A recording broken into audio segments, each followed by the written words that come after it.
আরজি কর। হ্যাঁ, আর্যিকর থেকে ও বেরোবো। হ্যাঁ। তো আর বলো এবার। বলছি ওটা হয়েছে কি বলতো, ও 2টো অব্দি পেশেন্ট দেখেছে, ঠিক আছে। রাত্রে পেশেন্ট দুটো? রাত্রি 2টো, ঠিক আছে। আচ্ছা। 2টো অব্দি পেশেন্ট ডেকেছে, দেখে রুমে এসে অনলাইনে অর্ডার করে 4জন বন্ধু মিলে খেয়েছে, ডিনার হুম করেছে। হুম করে ও খুব টায়ার্ড ছিল, যেহেতু 36 ঘন্টা ডিউটি ছিল, হুম টায়ার্ড ছিল। ও কি করেছে, ওই সেমিনার রুমে গিয়ে হুম শুয়ে পড়েছে একটা রেড কালারের ব্ল্যাঙ্কেট ঢাকা দিয়ে। হুম কিন্তু তারপরে মানে সেমিনার রুমে এমনি কি তোমাদের ওরকম সেমিনার রুমে টুমে ঘুমানো হয়? মানে আমি যদিও কোনো আইডিয়া নেই, ওই জন্য জিজ্ঞেস করছি। না, এবার একটা রেসিডেন্টের ডক্টর রুমস থাকেই, আচ্ছা। বুঝতে পেরেছিস, তারপরেও সেমিনার থাকে। এবার হুম। সেমিনারে একটা বেড থাকে, আর আচ্ছা ডক্টরস রুমে 2-3টে, যেরকম বড় ঘর হবে সেরকম বেড পাতা থাকে। আচ্ছা আচ্ছা। মেনলি ডক্টরস রুমে শোয়ার কথা, ঠিক আছে। হুম হয়েছিল কি, ওকে বডিটা পাওয়া গেছে সেমিনার রুমে, হুম কিন্তু ঘুমাচ্ছিল ডক্টরস রুমে। যে হুম রুমটা তোর এখন ভাঙা হয়েছে, দেখেছিস রুমটা ভেঙেছে, একটা ভিডিও ঠিক দেখছিলাম। বাথরুমের পাশেই, হুম ঠিক আছে, মানে বাথরুমটাকে অজুহাত দিয়ে হুম ওই রুমের দেয়ালটা ভেঙে দিয়েছে। অ্যাকচুয়াল কাণ্ডটা ঘটেছে তোর ইয়েতে, ওই রুমটার ভেতরে, ডক্টর রুমে? ডক্টরস রুমে। ডক্টরস রুমেটা ঘটনাটা ঘটেছে, ওই বডিটাকে তো ডক্টর ধস্তাধস্তি। রুমে ওই দিন আর কেউ ছিল না, খালি মানে অনলি ওই দিদিটাই ঘুমাচ্ছিল? হ্যাঁ, এবার তোকে আমি বলি, অন কলে নিশ্চয়ই একজন থাকবে না, না। ওরা জুনিয়র সিনিয়র মিলিয়ে থাকে, এমনকি থার্ড ইয়ার একজন থাকবে, সেকেন্ড ইয়ার একজন থাকবে, হুম প্লাস ফার্স্ট ইয়ারের ইন্টার্নশিপরা যারা থাকে তারা ইন্টার্নরা থাকে। হুম আর চেস্ট এমন একটা ওয়ার্ড হচ্ছে, কোভিড এর পর থেকে প্রায় হামেশাই সবার শ্বাসকষ্ট হচ্ছে, মানে আসছে মানেই শ্বাসকষ্ট হচ্ছে। হুম আর চেস্ট ওয়ার্ড আর চেস্ট মেডিসিন দুটোই হুম পাশাপাশি ওয়ার্ড, হুম ঠিক আছে। হুম তো কেউ কি শুনতে পায়নি? কেউ শুনতে পায়নি। হ্যাঁ, ওটাই তো আমি ওই দিনকে ওটাই ভাবছিলাম এবার যে। দেখ, ধস্তাধস্তি করাতে একটা নিশ্চয়ই চিৎকার হয়, একটা ভাইলেন্ট হয়, হুম হুম বুঝতে পেরেছিস। হুম তারপরে আবার কি, যে 4জন ওর সাথে খেয়েছে তারা কোথায়, তারা কেন মিডিয়ার সামনে আসছে না? হুম তাই ঠিকই তো, তো। তারা কেন আসছে না? তোমার ওই দিন ডিউটি ছিল না রাতে? ওই দিনকে আমি নাইটে ডিউটি করছিলাম, আচ্ছা। আমি নাইটে ডিউটি করে এসেছি, আমার লাস্ট নাইট ছিল। তো হুম আমার তো 3 দিন নাইট থাকে, তিন হুম দিন নাইট থাকার পর লাস্ট নাইট ছিল, লাস্ট নাইটের পর বুধবার আমার লাস্ট নাইট, বুধবার রাতে ঘটনাটা ঘটেছে। হুম আমি বাড়িতে এসেছি, রীতিমতো বাড়িতে এসে শুয়ে পড়েছি। 3টের সময় আমার কাছে ফোন এসছে যে সবাইকে ডেকে পাঠিয়েছে, ইমিডিয়েট আয়। হুম। তখন গিয়ে দেখি আরজি করে এই অবস্থা, পুরো গোটা হাসপাতালকে ডেকে পাঠিয়েছিল। গিয়ে দেখি পুলিশ ছয়লা, মানে, আর ওকে যেভাবে, আমি তো বডিটা দেখেছি রে, মানে আমাদের হুম, এখনো পর্যন্ত চোখ থেকে নামছে না। রীতিমতো মনে হচ্ছে মেয়েটা যেন আমাদের পাশে পাশে ঘুরছে, হুম, একদম হুম, হুম, এরকম, মানে মানে অদৃশ্যমান, মানে আমরা এরকম ভাবতে পারছি না যে এরকম ভূত হুম। থাকে বা একটা স্পিরিট থাকে বা কিছু। এখন আমরা বুঝতে পারছি না ওর আত্মাটা এখনো ঘুরছে আমাদের আশেপাশে। দেখ, ওর আমার তলাটায় নাকি, তো ওর থেকে ও থাকে 4 তলায়, 4 তলায় ঘটনাটা ঘটেছে, ঠিক 2টো ফ্লোর নিচেই আমি থাকি, আমার আচ্ছা। রুমটা, ঠিক আছে। কিন্তু তাও আতঙ্কে আমরা মানে একদম স্তব্ধ হয়ে গেছে আরজিকরটা। কিন্তু ব্যাপারটা হচ্ছে, তাহলে ডক্টর রুম থেকে ওকে সেমিনার রুমে নিয়ে যাওয়া হয়েছে? হ্যাঁ, অবশ্যই নিয়ে যাওয়া হয়েছে। এবার দেখ, নিয়ে যাওয়া হয়েছে, ওকে যেভাবে মারা হয়েছে, এটা একার পক্ষে সম্ভব অসম্ভব, না দিস একদম। Is a impossible. পুরোপুরি গ্যাং রেপ, গ্যাং রেপ ছাড়া কোনো কিছু নয়। আর শুধুমাত্র রেপ নয়, রেপ হলো, করলো, ছেড়ে দিল, ঠিক আছে, ওকে রীতিমতো মার্ডার করেছে। মানে মানে হিসেব মতো যা বুঝছি মানে তোমার কথাতে, হ্যাঁ, ওটা হচ্ছে ওর ওই বন্ধু বান্ধব মেবি ইয়েস, জড়িত। এক্স্যাক্টলি। হয় ওর বন্ধু বান্ধব কেউ, ঠিক আছে, মানে 4জনের মধ্যে কেউ, আইদার ওকে এমন কিছু করতে বলতে, দেখ বড় বড় কোম্পানিতেও তো এরকম হয়, মানে হুম হয় তুমি আমার সাথে কম্প্রোমাইজ হুম করো, হুম নয় তুমি হুম চাকরি হুম ছেড়ে চলে হুম যাও, হুম হুম হয় হুম তো। হুম হুম। এ- এখানেও সেরকম কিছু একটা হয়েছে, যাকে যে ক্রাইম করেছে, সেও কিন্তু নর্মাল ডক্টর নয়, কিন্তু সেও একটা ভালো পোস্টে র্যাঙ্ক করছে, বুঝতে পেরেছিস, তবেই কিন্তু পুরো ব্যাপারটাকে হসপিটাল চেপে যেতে চাইছে, পুরো ব্যাপারটাকে। তাহলে এই সিভিক যে, ও কোথা থেকে আসছে? এবার তোকে আমি বলি ওটা কোথা থেকে আসছে। আমাদের প্রিন্সিপাল চেঞ্জ হয়ে গেছে, ডেপুটি সুপার চেঞ্জ হুম হয়ে গেছে, তারপরে আমাদের ওই অ্যাসিস্ট্যান্ট সুপার চেঞ্জ, সব চেঞ্জ হয়ে গেছে। হুম তারপরে যে ওয়ার্ডের ডাক্তাররা ছিল, সিস্টাররা ছিল, ওয়ার্ড বয়রা ছিল, মাসিরা ছিল, সবাইকে ডেকে এখন হুম সাসপেন্ড করা হয়েছে। হুম তারা কোথাও যেতে পারবে না, রোজ গিয়ে কোর্টে গিয়ে দেখা করছে। আজকেও কোর্টে গেছিল সবাই। হুম তারপরে উম, তারপরে তোমার তোর এগুলো হলো, তারপরে তোর কি বলে, আরে বল না, ওই সিবিআই এটা হয়েছে কি, মানে ও সেই সঞ্জয় রায় যে ধরা পড়েছে, হুম অ্যাকচুয়াল কিন্তু ও নেই, হুম ঠিক আছে? ওর এতটা ক্ষমতাই হয় না। ও অত রাত্রে কি করতে যাবে? হুম ও অত রাত্রে ওখানে কি করতে যাবে?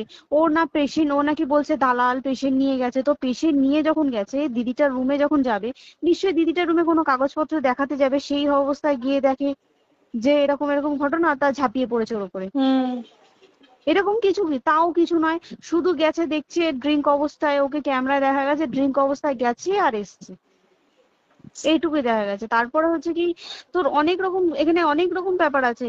যে দিনকে ঘটনাটা ঘটে তার ঠিক দুদিন পরে ওই সেমিনার বাথরুমের অজুহাত দিয়ে সেম ডক্টর যে রুমের হুম দেওয়ালটা আছে, ওই হুম দেওয়ালটা ভেঙে দিয়েছে।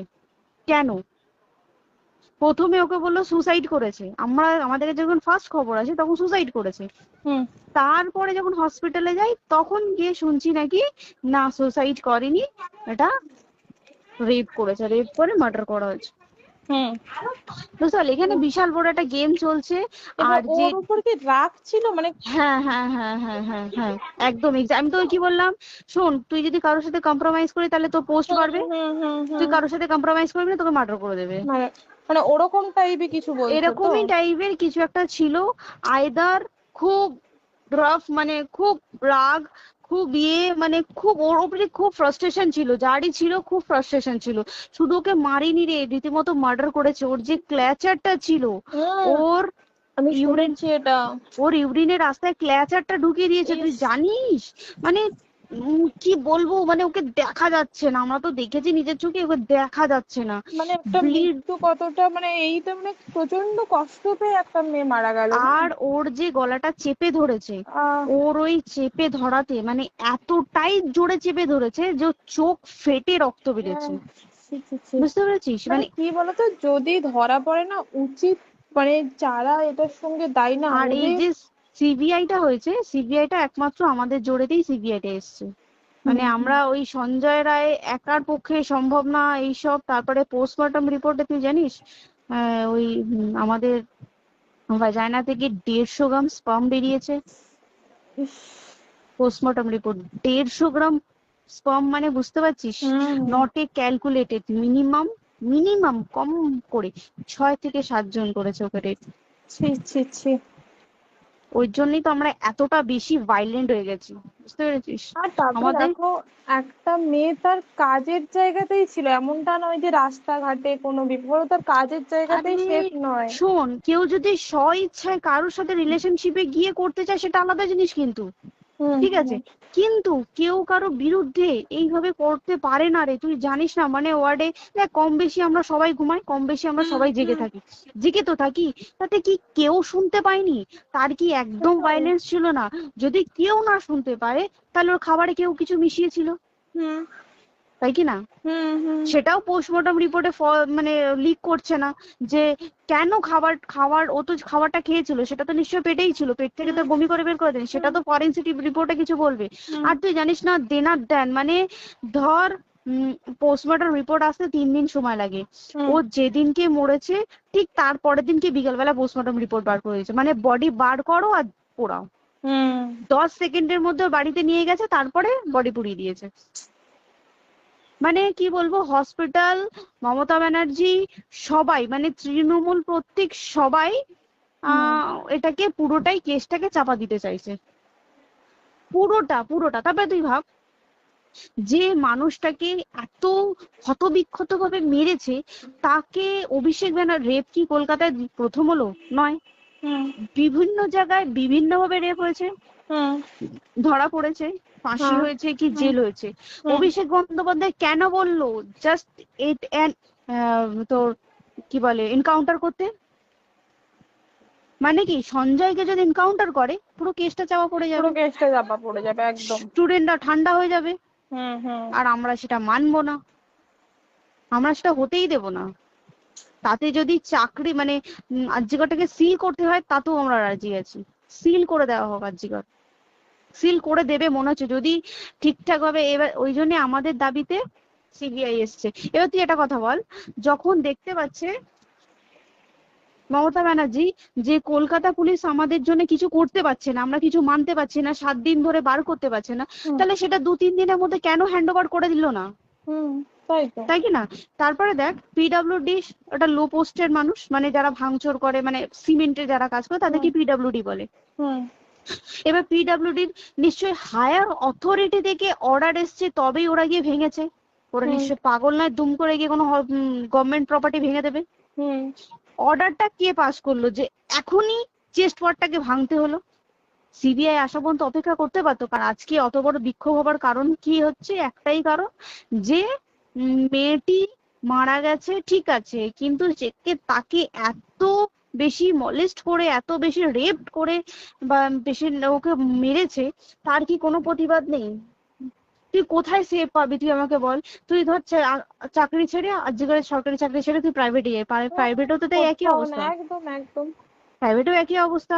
তুই কোনো চায়ের দোকান খুলে বসবি, অনার্সশিপে তুই বসলেও তাও এসে তো হাজার ছেলেরা থাকে, হুম হাজার ছেলেরা টিজ করে, তুই কোথায় কি করবি? তাহলে আমাদের সেফটি কোথায়? আমাদের মুখ্যমন্ত্রী মমতা ব্যানার্জি সে একটা লেডি হয়ে তাহলে আমাদের কি সেফটি দিয়েছে? আমাদের কি লক্ষ্মী ভান্ডার দিলে this is a problem solve? পুরো মাসের আমাদের কি সব খরচা চলে যায় লক্ষ্মী ভান্ডারে? জানি না, আই ডোন্ট নো, মানে আমরা প্রচুর ক্ষেপে আছি, প্রচুর, মানে এর বিচার না চাওয়া পর্যন্ত তা তুই ঠিকই তো। ভেবে চল কি এটা সলভ হবে না। আমরা মানে বিচার আমি নিয়েই আমি কথা বলবো। 2 দিন ধরেই ভাবছিলাম তোমাকে ফোন করবো, কিন্তু মানে এটা ওটাতে হয়ে উঠছে না। এবার একটা কথা তুই বল, চাকরিটা কোথায় গিয়ে করবো তুই একটা বল, কোন সেটাই। স্টেটে গিয়ে চাকরি করবো তুই আমাকে বল। ওই যেমন, মানে এটা হয়তো আমার মা যেমন বাড়িতে থেকে 7টার মধ্যে ঢুকে যাও, দিদিকে তো ধরো অনেক রাত অব্দি 9টা, 9:30, 10টা অব্দি ল্যাবে থাকতেই হয় না। এবার তুই কি করবি কি বল, কি করবে করবি? বলো তো, এখন নেই। কিছু করার আছে? দেখ ল্যাবেও তো সব ছেলেরা আছে, ছেলে হ্যাঁ, আছে মেয়ে আছে। তুই একদম। কাকে বারণ করবি, তুই কাকে বিশ্বাস করবি তুই বল? তুই ধর কলিগদের সাথে খেতে বসেছিস ঠিক আছে, তোর টিফিনটা যদি কেউ চাইলো তুই তাকে না দিয়ে পারবি? না, একদমই। আর কার মনে যে কি আছে সেটাই তো কি খুব বলবি সমস্যা। বল। এবার তুই বল খাবারটা যে খাবি, তোর টিফিন কেউ চাইলো বা তোকে যদি কেউ বললো কে একটু একটু খা, যেমন আমরা শেয়ারে হয় স্কুলে হ্যাঁ, যেটা আমাদের আমাদেরও শিখে হয়, এসেছি, যেটা হ্যাঁ স্বাভাবিক, এটা সবারই এটা তো হয়। স্বাভাবিক। তুই বল তাতে যদি এরকম অবস্থা হয় তাহলে কি করবে মানুষ, তুই আমাকে বল।